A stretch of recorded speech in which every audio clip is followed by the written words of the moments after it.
Katibu wa Bunge ndugu Baraka Ilfons Leonard kwa ushirikiano wake thabiti kupitia wasaidizi wake wanaosimamia kamati mbalimbali. Ushirikiano huu umeimarisha utendaji wa kamati na kuendeleza dhana ya uwajibikaji na uwazi katika shughuli za Bunge. Ni kwa mshikamano huu tunapata nguvu ya kusonga mbele na kutimiza matarajio ya wananchi wetu. Mheshimiwa Mwenyekiti, sina budi kuwashukuru kwa dhati viongozi wenzangu na watendaji wa Ofisi ya Rais Maendeleo ya Vijana kwa ushirikiano, ubunifu, usimamizi na utekelezaji wa mikakati yake.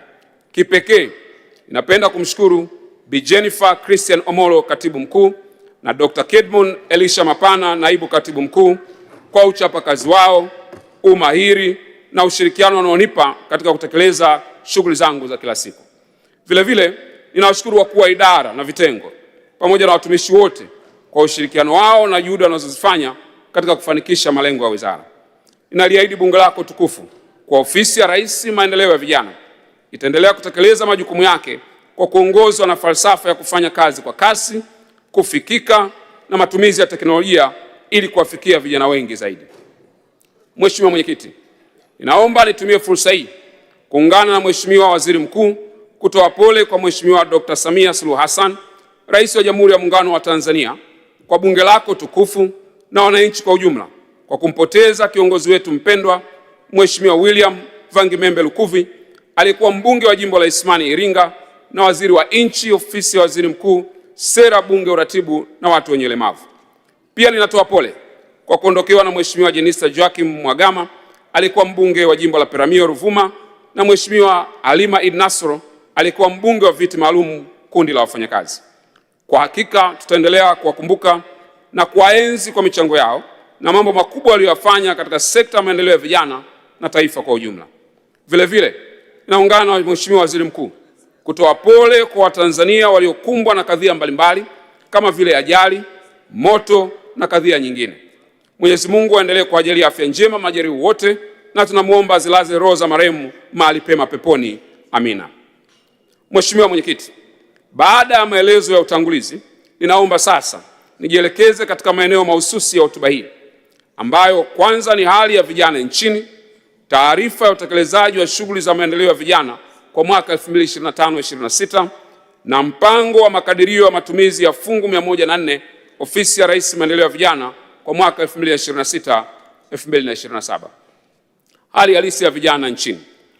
Mheshimiwa Mwenyekiti, takwimu za sensa ya watu na makazi ya mwaka 2022 zinaonyesha kuwa Tanzania bara ina jumla ya vijana milioni 20,612,566 wenye umri wa miaka 15 hadi 35, ambao ni sawa na asilimia 34.4 ya idadi ya watu wote.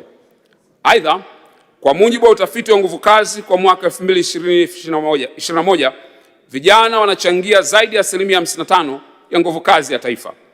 Takwimu hizi zinaonyesha wazi kuwa vijana ndio sehemu kubwa zaidi ya nguvu kazi inayoshiriki katika shughuli za kiuchumi nchini.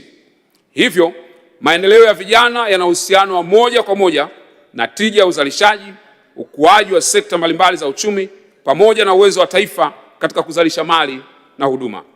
Mheshimiwa Mwenyekiti, ni ukweli usiopingika kuwa pamoja na ukubwa wa nguvu kazi ya vijana iliyoko nchini, nguvu kazi hii imeendelea kukabiliwa na changamoto mbalimbali kama ifuatavyo. Kwanza, ukosefu wa ajira, ambapo kwa mujibu wa utafiti wa watu wenye uwezo wa kufanya kazi wa mwaka 2021, vijana wameendelea kukabiliwa na ukosefu wa ajira kwa asilimia 12.2, wanaume ikiwa na asilimia 8.1 na wanawake asilimia 16.1. Pili, nguvu kazi iliyopo ina upungufu wa ujuzi wa mahitaji wa soko la ajira kwa kiwango cha chini, ambapo asilimia 76.9 badala ya asilimia 54 inayotakiwa. Kiwango cha kati ni asilimia 19.9 badala ya asilimia 34, na kiwango cha juu ni asilimia 3.2 badala ya asilimia 12 kwenye nchi zenye uchumi wa kati. Tatu, changamoto nyingine ni pamoja na vijana kutokidhi vigezo vya mikopo vilivyowekwa kwenye taasisi za kifedha, upatikanaji mdogo wa mitaji na fursa za biashara, matumizi ya dawa za kulevya miongoni mwa vijana, upungufu wa malezi na mwongozo stahiki, athari za shinikizo rika, pamoja na matumizi yasiyo sahihi ya mitandao ya kijamii na kuongezeka kwa tatizo la afya ya akili. Mheshimiwa Mwenyekiti, kwa kutambua changamoto za vijana, serikali imefanya jitihada mbalimbali ikiwa ni pamoja na kutunga sera ya taifa ya maendeleo ya vijana ya mwaka 2007 toleo la 2024 na kutekeleza programu mbalimbali za uwezeshaji kwa vijana. Pamoja na jitihada hizo, changamoto za vijana zimeendelea kuwepo.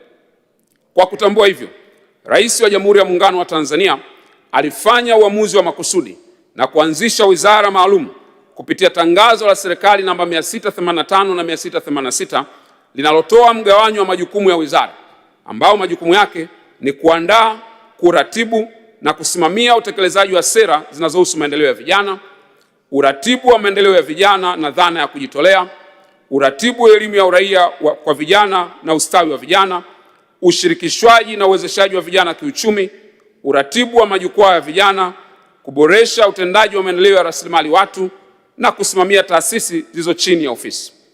Hatua hii ni ushahidi wa dhamira ya dhati ya serikali ya awamu ya 6 inayoongozwa na Mheshimiwa Daktari Samia Suluhu Hassan katika kuhakikisha vijana wanakuwa mstari wa mbele katika safari ya kulijenga taifa letu.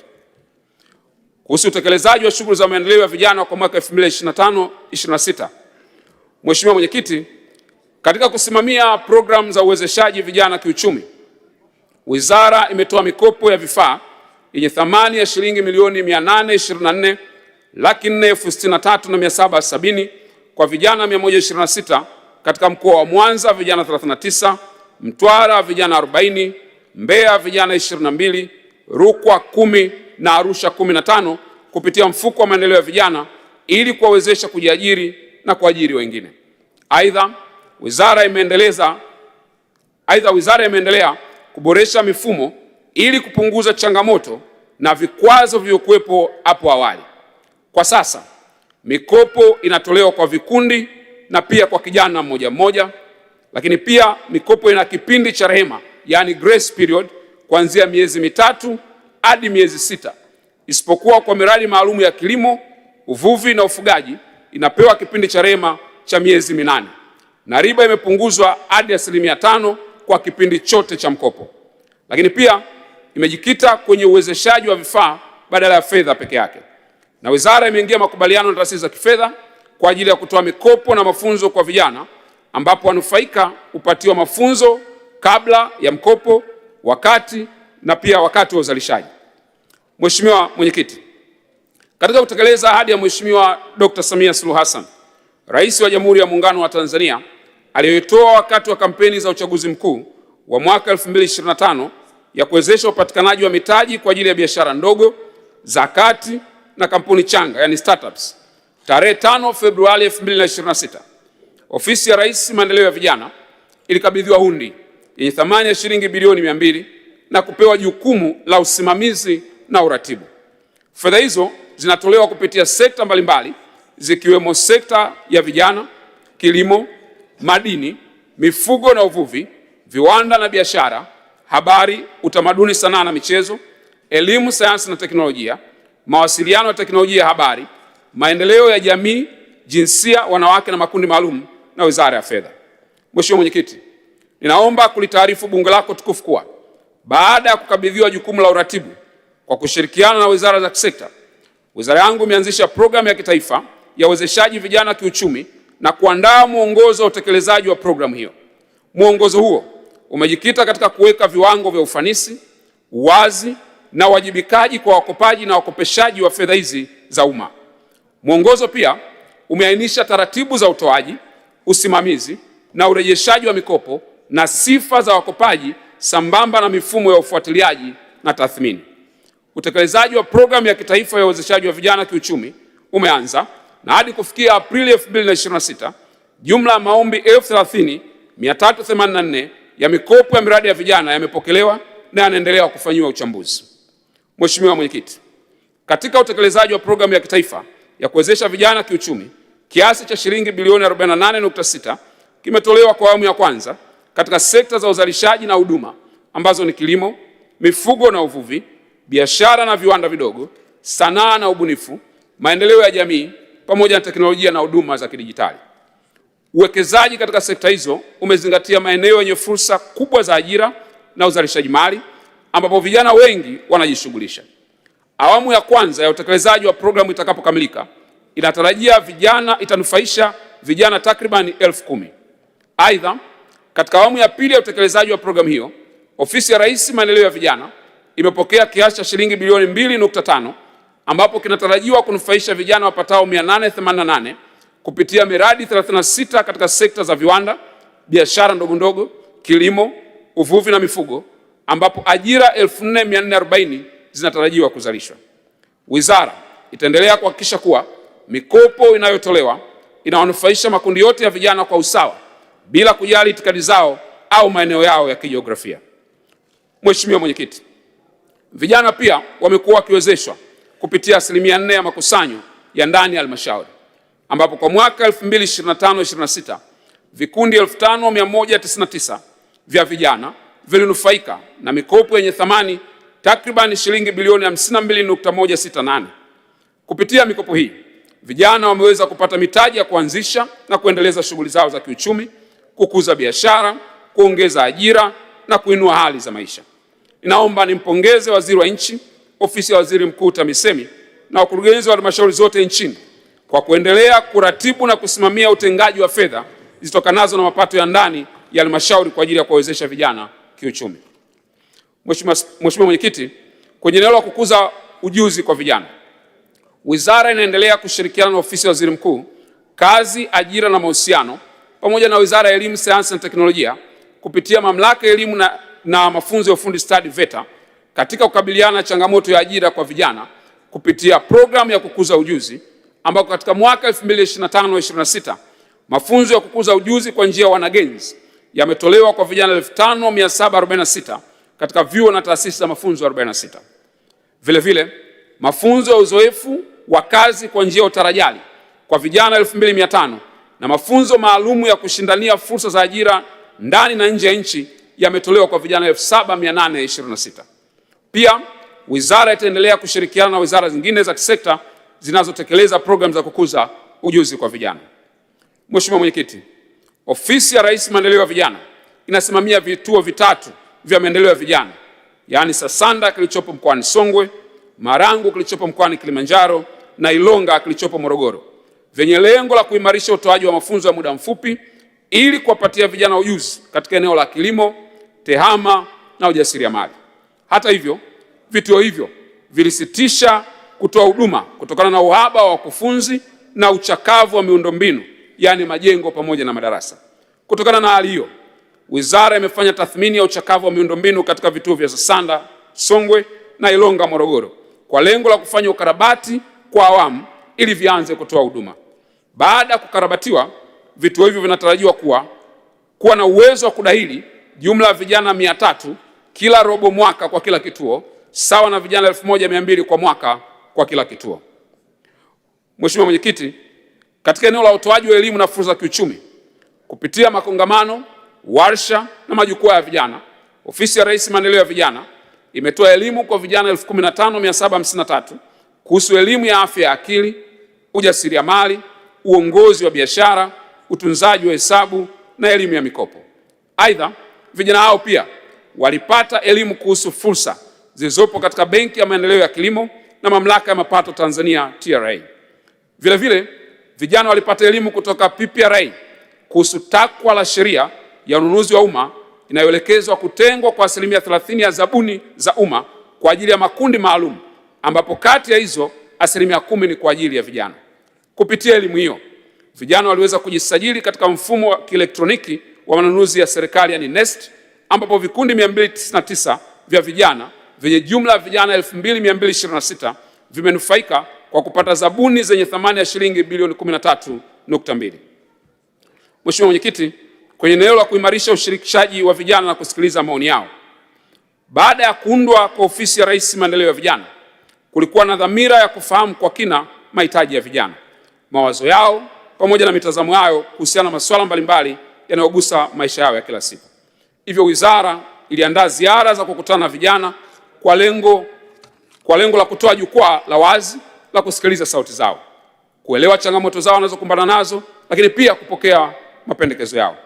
Jitihada hizo zimewezesha Ofisi ya Rais Maendeleo ya Vijana kuelewa changamoto za vijana. Hivyo, kuwa katika nafasi ya kuandaa na kutekeleza mipango na mikakati inayolenga kuboresha elimu ya uraia, kukuza uzalendo na kuwajengea vijana mazingira bora ya kushiriki kamilifu katika maendeleo ya taifa. Mheshimiwa Mwenyekiti, kutokana na dhamira hiyo, Ofisi ya Rais Maendeleo ya Vijana ilifanya ziara maalum katika mikoa 6 ya Songwe, Mbeya, Ruvuma, Mtwara, Dar es Salaam na Dodoma, ambapo jumla ya vijana 8120 walitembelewa katika maeneo 18 wanayofanyia kazi. Katika majadiliano hayo, hoja 186 ziliibuliwa. Uchambuzi wa hoja hizo ulibaini kuwa hoja zilizoongozwa kuchangiwa na vijana wengi ilikuwa ni kama ifuatavyo: ukosefu wa ajira 13.47%, maslahi duni ya vibarua wanavyofanya 9.68%, miundombinu ya kufanyia biashara kutokuwa rafiki 9.68%, changamoto za usafiri na usafirishaji 9.82%, upatikanaji wa mikopo 4%, mapato ya ndani ya halmashauri 10.52%, ukosefu wa mitaji 10.53%, vigezo vigumu vya mikopo vya elimu ya juu 6.99%, hofu ya kutoa maoni 6.45%. Mheshimiwa Mwenyekiti, hoja nyingine zilizoibuliwa zilikuwa ni mfumo wa elimu usioendana na soko la ajira 5.91%, utitiri wa kodi na ushuru 5.03%, kutokuwa na elimu ya ujasiriamali 4.84%, urasimu wa kupata leseni na vibali 4.23%, na kukosekana kwa Baraza la Vijana la Taifa 3.23%. Takwimu hizo zinaonyesha kuwepo kwa uelewa na mwamko wa vijana katika masuala ya kijamii, kiuchumi na kisera. Aidha, zoezi hili limekuwa chachu ya uwajibikaji, ushiriki wa vijana katika maendeleo na kujiamini katika kutoa maoni. Wizara itaendelea kupokea maoni na mapendekezo ya vijana na kutafuta ufumbuzi wake. Mheshimiwa Mwenyekiti, kwenye eneo la kukuza majadiliano ya kitaifa, Ofisi ya Rais Maendeleo ya Vijana iliratibu kongamano lililowakutanisha zaidi ya washiriki 1200 jijini Dar es Salaam tarehe 8 Januari 2026, ambapo mgeni rasmi alikuwa Mheshimiwa Dr. Mwigulu Lameck Nchemba, Waziri Mkuu wa Jamhuri ya Muungano wa Tanzania. Kongamano hilo pia lilihudhuriwa na wizara za kisekta zikiwemo Ofisi ya Waziri Mkuu, Kazi, Ajira na Mahusiano, Ofisi ya Waziri Mkuu, Tawala za Mikoa na Serikali za Mitaa, Wizara ya Viwanda na Biashara na Wizara ya Maendeleo ya Jamii, Jinsia, Wanawake na Makundi Maalum. Lengo la kongamano hilo ilikuwa kuwaweka vijana pamoja na kusikiliza maoni yao. Mheshimiwa Mwenyekiti, kupitia kongamano hilo, vijana walipata fursa ya kuwasilisha changamoto zinazowakabili zikiwa pamoja na kukosa vitambulisho vya wajasiriamali, utitiri wa kodi, kukosa maeneo ya kufanyia kazi, kutotambuliwa, kukosekana mifumo rafiki ya usajili na gharama za leseni. Wizara kwa kushirikiana na wizara za kisekta inaendelea kutafutia ufumbuzi changamoto hizo. Hatua hii imeendelea kuunganisha vijana na serikali na kuwafanya kwa sehemu ya kutafuta majawabu ya changamoto zinazowakabili, lakini pia kuimarisha mawasiliano na kuhamasisha uzalendo kwa kujengea vijana hisia za kuthaminiwa na kusikilizwa. Mheshimiwa Mwenyekiti, kwenye eneo la kuongeza ushiriki na ushirikishwaji, Ofisi ya Rais Maendeleo ya Vijana ilizindua majukwaa ya vijana yanayojulikana kwa jina la Vijana Platform katika mikoa 6 ambayo ni Dar es Salaam, Singida, Mwanza, Shinyanga, Mtwara na Tabora. Kupitia majukwaa hayo, jumla ya vijana 7500 walihudhuria na zaidi ya washiriki milioni 20 walifuatilia kupitia mitandao ya kijamii, yani Instagram, Facebook, YouTube na TikTok. Pia uzinduzi wa majukwaa hayo ulikuwa mubashara kupitia vyombo mbalimbali vya habari. Lengo la majukwaa haya ni kukutanisha vijana wa makundi mbalimbali ili kwa pamoja waweze kujadili kwa kina masuala yanayowahusu maendeleo ya vijana katika ngazi mbalimbali za vijiji na mijini, lakini pia kutoa mapendekezo ya namna bora ya ushiriki katika ujenzi wa taifa. Mapendekezo hayo yatatumika kama dira na mwelekeo wakati wa uandaji wa mipango, sera na maamuzi ya serikali yanayohusu masuala ya vijana. Mheshimiwa Mwenyekiti, katika uzinduzi huo, wizara pia ilizindua namba maalum za huduma kwa wateja, yani call center, na hadi kufikia Aprili 2026, jumla ya vijana 1641, wanawake wakiwa 519 na wanaume 1122 wamewasilisha changamoto na mapendekezo kuhusu masuala ya vijana ikiwemo fursa za mikopo.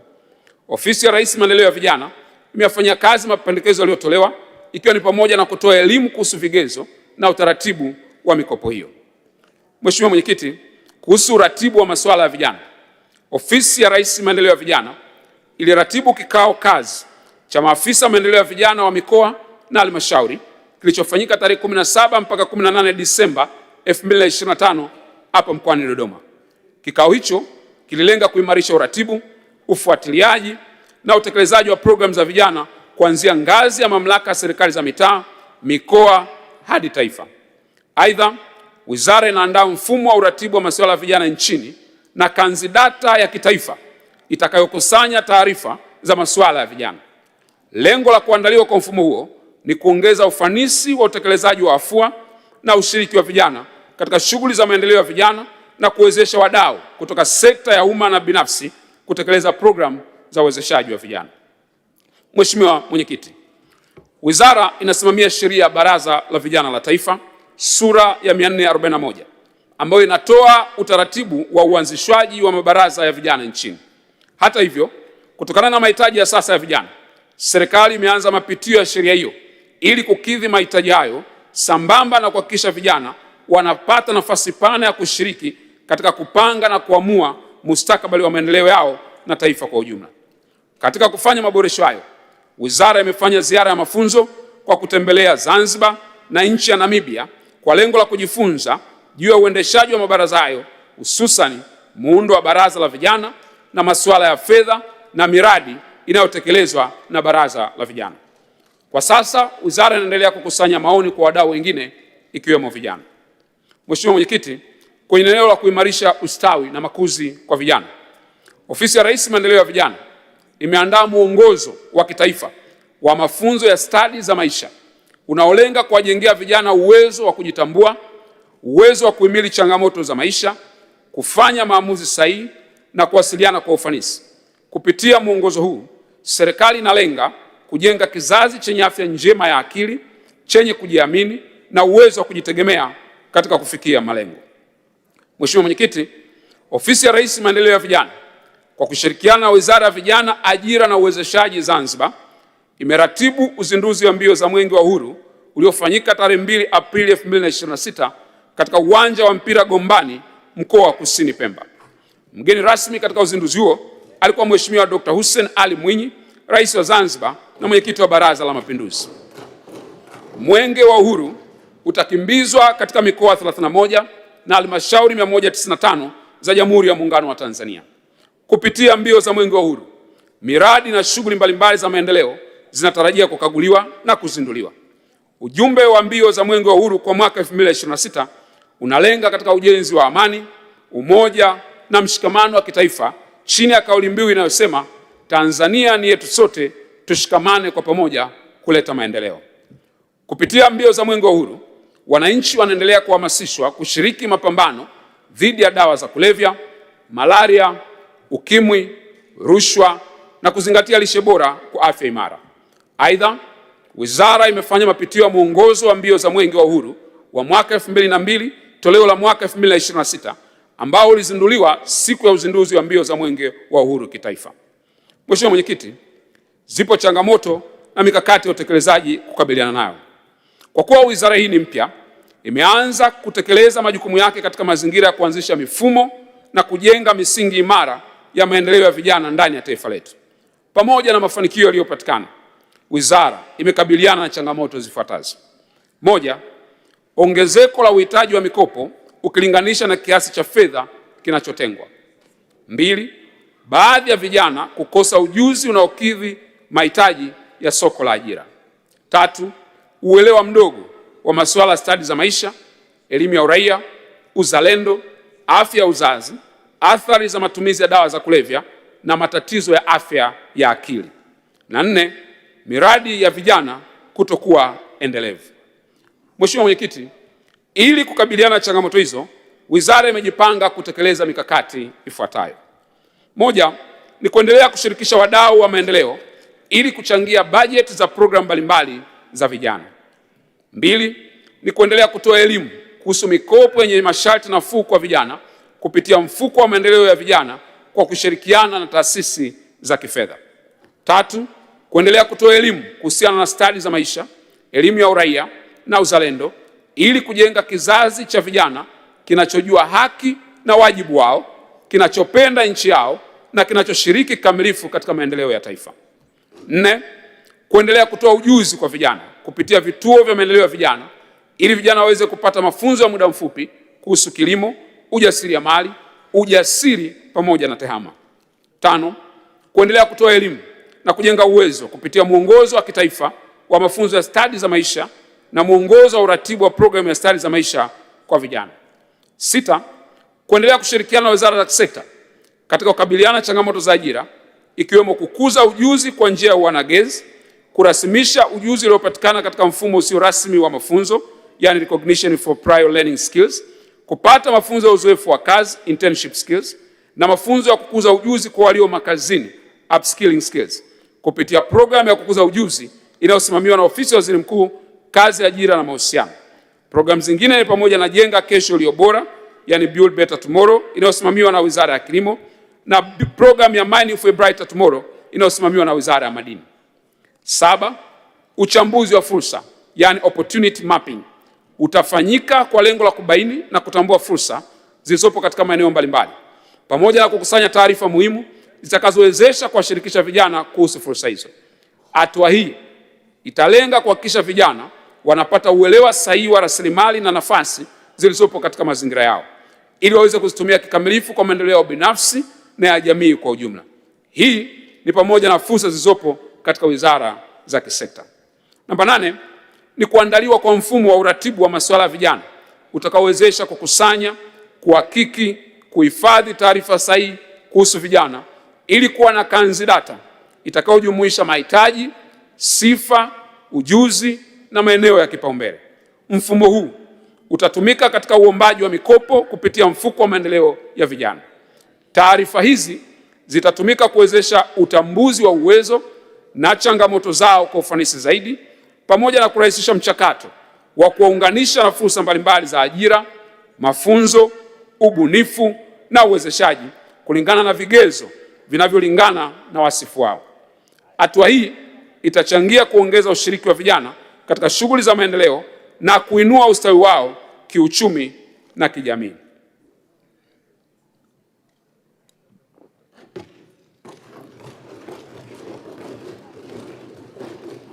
Mheshimiwa Mwenyekiti, mpango wa makadirio ya matumizi kwa mwaka 2026/27.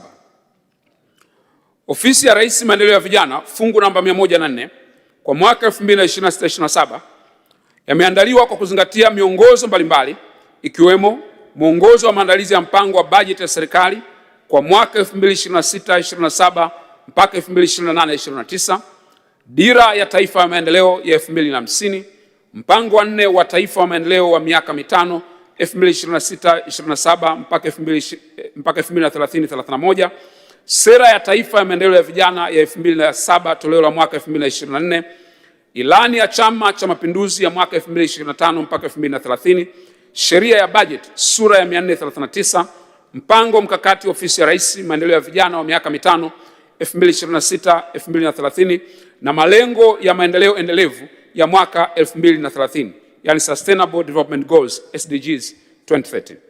Mheshimiwa Mwenyekiti, mpango huu pia umezingatia mkakati wa taifa dhidi ya rushwa awamu ya 4 2023-2030, sheria ya mikopo, dhamana na misaada sura ya 134, hotuba ya Mheshimiwa Dr. Samia Suluhu Hassan, Rais wa Jamhuri ya Muungano wa Tanzania, aliyotoa wakati akitumia Bunge la 13 la Jamhuri ya Muungano wa Tanzania tarehe 14 Novemba 2025, na maelekezo mengine ya viongozi wakuu wa serikali.